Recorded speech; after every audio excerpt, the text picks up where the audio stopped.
주님의 평화가 여러분들과 함께 하시기를 바랍니다. 오늘 말씀을 통해서 저와 여러분들이 예수 이름의 능력을 받기를 소원합니다. 우리 옆사람, 앞사람, 뒷사람들과 인사하실 때에 예수님의 이름의 능력이 있음을 믿습니다. 이렇게 인사하시겠습니다. 예수님의 이름의 능력이 있음을 믿습니다. 아멘. 다시 한 번 더 인사 나누실 때는 그 이름을 꼭 의지하며 살아가십시다. 이렇게 인사하시겠습니다. 그 이름을 꼭 의지하시며 살아가십시다. 아멘. 우리 한국 시인 김춘수라고 하는 이 사람이 있습니다. 권사님 아드님 이름하고 똑같죠? 김춘수라고 하는 사람이 있는데요. 그 사람이 꽃이라고 하는 시를 지었어요. 제가 읽어드리겠습니다. 꽃, 김춘수. 이렇게 하면 박수도 좀 치든지 음악도 좀 깔리고 그래야 되는데 어쨌든 그건 생략하고 제가 읽어드리겠습니다. 내가 그의 이름을 불러주기 전에는 그는 다만 하나의 몸짓에 지나지 않았다. 내가 그의 이름을 불러주었을 때 그는 나에게로 와서 꽃이 되었다. 내가 그의 이름을 불러준 것처럼 나의 이 빛깔과 향기에 알맞은 누가 나의 이름을 불러다오. 그에게로 가서 나도 그의 꽃이 되고 싶다. 우리들은 모두 무엇이 되고 싶다. 너는 나에게, 나는 너에게 잊혀지지 않는 하나의 눈짓이 되고 싶다.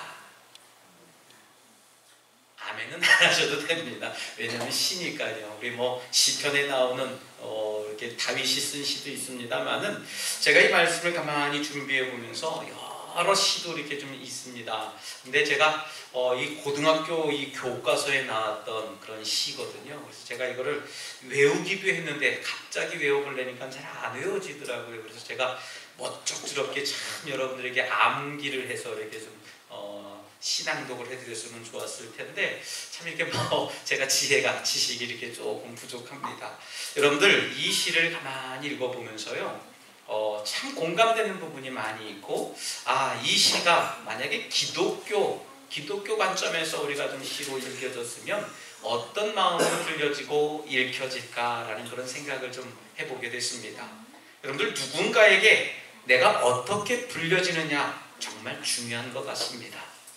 내 삶의 모습과 내 생각의 넓이에 알맞은 그 이름을 불러준다면 우리는 이 세상 가운데 살아가면서 더 이상 타락하거나 세상에서 죄의 모습은 아마 찾아볼 수 없을 것이라고 저는 생각합니다. 그런데 문제는 내 이름이 아름답게 불려지고 합당하게 불려지는데도 그 이름을 듣지 못하고요. 때때로는 그 이름에 그 부름에 응답하지 못하는 데 그런 문제가 있다라고 하는 겁니다. 예수님께서 이제 교훈을 계속해서 주십니다. 또 제자들을 가르치는 모습을 우리가 성경을 통해서 알게 됩니다. 근데 그 내용들을 가만히 보면 예수님께서 많은 사람들을 상대하시며 행사하신 것처럼 보입니다만은 사실상은 그렇지가 않습니다. 예수님께서 3분의 2 이상 12 제자들을 상대로 가르쳐 주셨다는 거예요. 예를 들면 5,000명을 먹이시고 또 그 한 교훈을 해주시고 많은 것을 보여주셨지만 여러분들 교훈하고 했던 모든 것들이 결국 한 번에 끝쳤다라고 하는 거예요. 결국은 예수님의 훈련과 그 교육이라고 하는 것, 이 12 제자들 상대로 가르쳐 주시고 훈련시켜 주셨다라고 말씀을 드려도 과언이 아닐 것입니다. 요즘 우리 아이들 교육을 가만히 보면 주입식 교육이라고 말씀드릴 수 있어요. 공식을 외웁니다. 그 공식대로 문제를 풀어냅니다. 아주 정확해요. 그 답 외에는 나올 수는 없습니다. 하지만 조금 응용하고 그 문제를 꽈리처럼 싹싹 풀어서 꽈놓으면 절대 그것을 풀어내지 못하는 모습들을 보게 됩니다. 이런 교육에 비하면 우리 예수님의 교육, 2000년 전에 있었던 그 예수님의 교육은 정말 생생하고 역동적이고 아주 훌륭한 교훈이라고 이야기할 수 있어요. 십자가를 지고 나를 따르라고 하셨을 때 그것이 뭡니까? 바로 내 자신이 솔선수범해서 보여주신 그 거룩한 길을 너희도 따라라 라고 하신 거예요. 하나님께서도 말씀하십니다. 내가 거룩하니 너희도 거룩해라. 내가 너희들을 사랑한 것처럼 너희들도 서로 사랑하여라. 그렇게 가르쳐 주셨어요. 제자들과 함께 다니시면서 먹고 보고 마시면서 그 모든 전부가 그 교육적인 현장이었다라고 하는 겁니다. 변화산에서 우리 지난 시간에 배웠습니다마는 변화산에서의 그 교훈을 제외하고는 아마 이 예수님의 모든 교육이 세상 속에서 이루어진 교육이었다라고 하는 것을 알 수 있게 됩니다. 어찌 생각해 보면은요, 우리들 모두 다 변화산에 올라가서 예수님께서 변모하신 모습도 보고 또 천국의 모습과 지옥의 모습들을 아주 생생하게 바라본다면요, 아마 우리 신앙생활 아마 허투루하지 않을 것이라 생각이 들어요. 천국만 보지 말고요, 우리 천국 너머에 있는 그 지옥된 모습도 우리가 볼 수 있어야 내가 이렇게 신앙생활 하다가는 정말 지옥불에 빠질 수밖에 없구나 하는 것을 깨닫게 된다면 저와 여러분들 아마 이 신앙생활 느슨해지지 않을 거라 생각이 들어요. 오히려 이 복잡하고 어지러운 세상 속에서 그 많은 문제들을 실제 속에서 가르쳐 주신 예수님을 더 신뢰하고 예수님만 믿고 따라갈 수 있다라고 하는 사실입니다.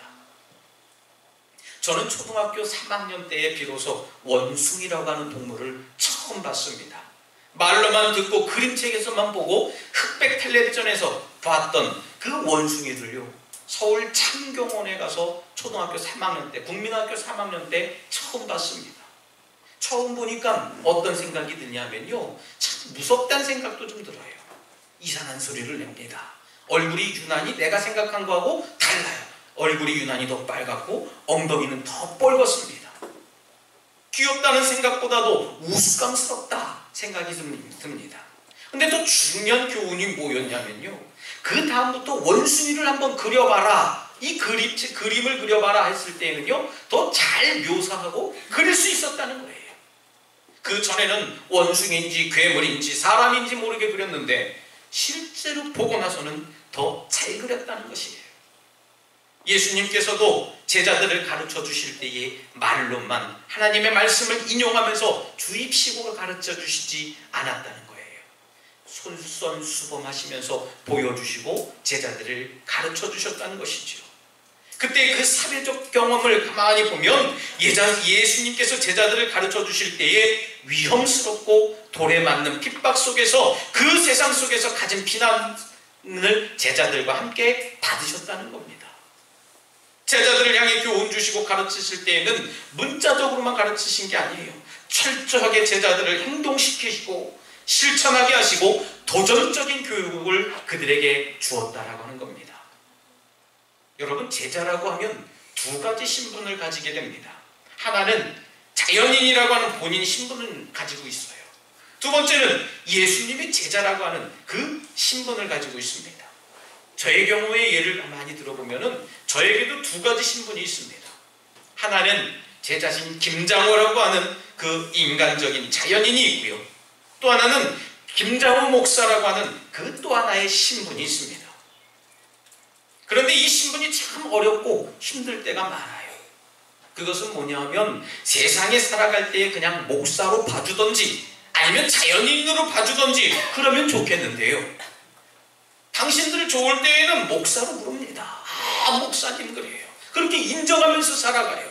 하지만 저의 기분과 저의 상황은 전혀 꾸렸지 않고 자신이 조금 불리해진다 싶으면 그때 이득을 얻기 위해서 오히려 목사라고 하는 소리를 더 높이 내세웁니다. 그런데 그 상황이 정말 묘합니다. 심지어 너무하다 생각이 들 정도로 교묘합니다. 여러분들에게도 아마 마찬가지일 겁니다. 여러분들도 여러분들의 이름이 있고 여러분들이 가지고 있는 직분들이 분명히 있다는 것이죠. 아마 저보다도 더 세상에 나아가서 사시는 여러분들 얼마나 더 고되고 힘들고 고통과 갈등에 사시겠습니까? 하지만 여러분, 우리가 살아갈 때에 내 인간적인 자연인은 내려놓고 온전히 주님께서 내게 허락하신 그 직분과 이름이 불려질 때에 주님의 놀라운 역사가 여러분들 삶을 온전케 하시는 줄 믿으시길 바랍니다. 그것이 바로 제자의 삶을 살아가는 겁니다. 오늘 본문에서 다뤄지는 것은 예수님의 이름입니다. 예수님의 이름과 능력과 관계에서 어떤 어떤 균형을 이루고 살아가느냐 하는 거예요. 아마 여기 앉아 계신 분들 예수님의 이름 뜻 아시는 분들도 계실 거고 모르시는 분들도 계셔요. 하지만 여러분들 우리가 이 예수님의 이름 몰라서 이 시간 하나님 말씀을 듣는 것이 아니라 이 예수님의 이름의 능력이 도대체 어떤 능력이 있고 그 능력이 내가 있을까 없을까 내 자신을 돌아보자는 얘기입니다. 우리 사람들에게 있어서 이름이라고 하는 것 정말 중요합니다. 소중해요. 우리의 이름이 어떻게 불려지는지에 따라서 우리의 행동이 결정되는 거예요.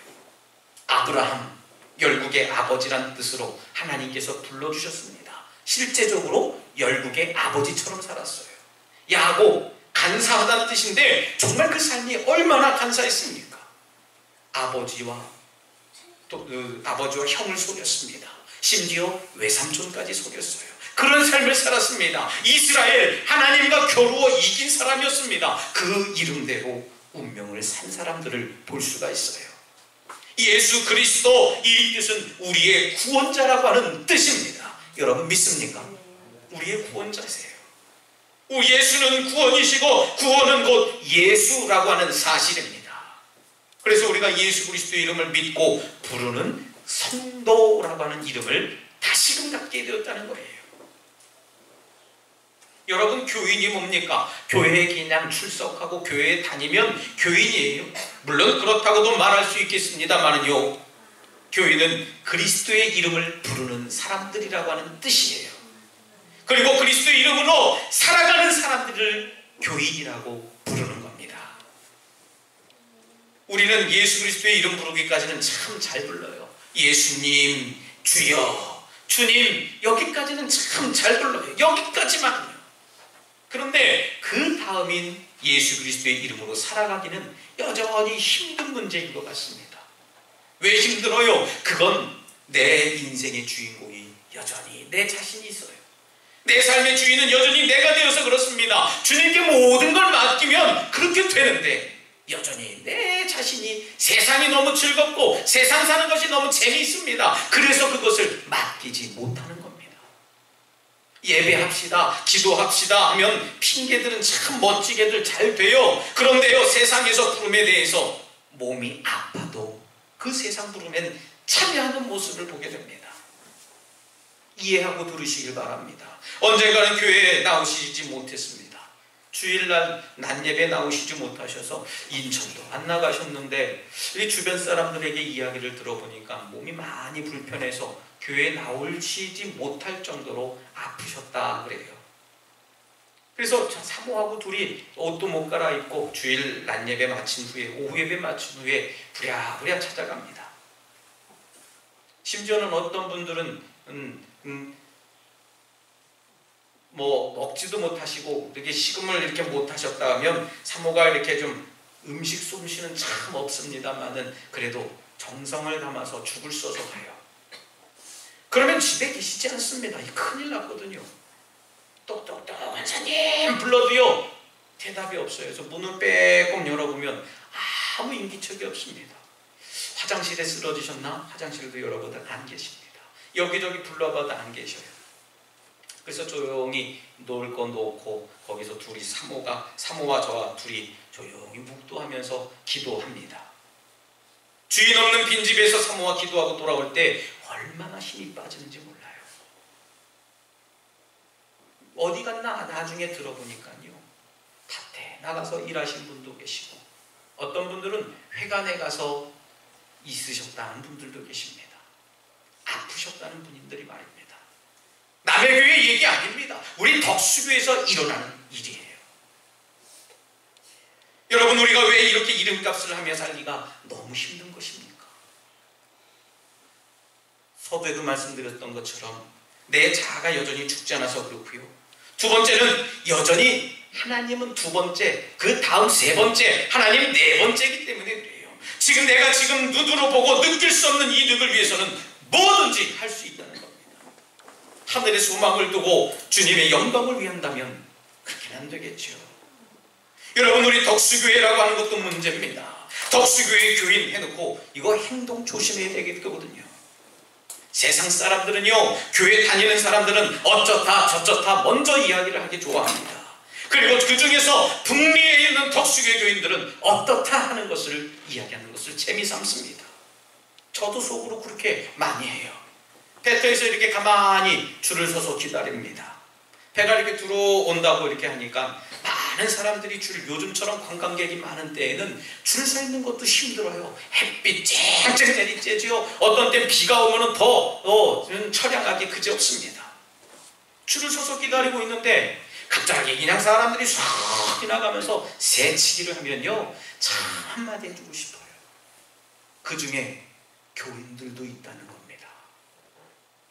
우리 교인들은 아마 제가 줄 서 있는 걸 보시고 목사님 줄 섰으니까 줄 서야지 하면서 쓰시는 분들도 계시겠지만, 어떤 교회 교인들은 그대로 가요. 심지어 목사님도 새치기에서 탑니다. 제 마음은 그래요. 아무개 교회 목사님이신데 좀 새치기 좀 하지 마시지. 어쨌든 우리는 사람들에 의해서 평가되어지게 되어져 있어요. 여러분, 주의 이름을 부르는 자가 그리스도인인 줄 믿으시길 바랍니다. 더욱 중요한 것은요, 예수 그리스도의 이름이 능력이라는 사실이에요. 믿습니까? 예수님 이름이라고 하는 예수님, 그 예수 그리스도의 이름 자체에 능력이라는 사실이에요. 그래서 예수 그리스도의 이름이 불려질 때 예수의 이름으로 사탄이 나가기도 하고요, 예수의 이름으로 귀신이 떨기도 하는 겁니다. 예수의 이름으로 병이 낫는 겁니다.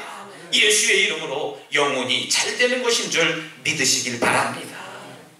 그런데 문제는 예수님 자신이 역사할 때는 문제가 없어요. 왜요? 내 이름으로 하니까 문제가 없는 겁니다.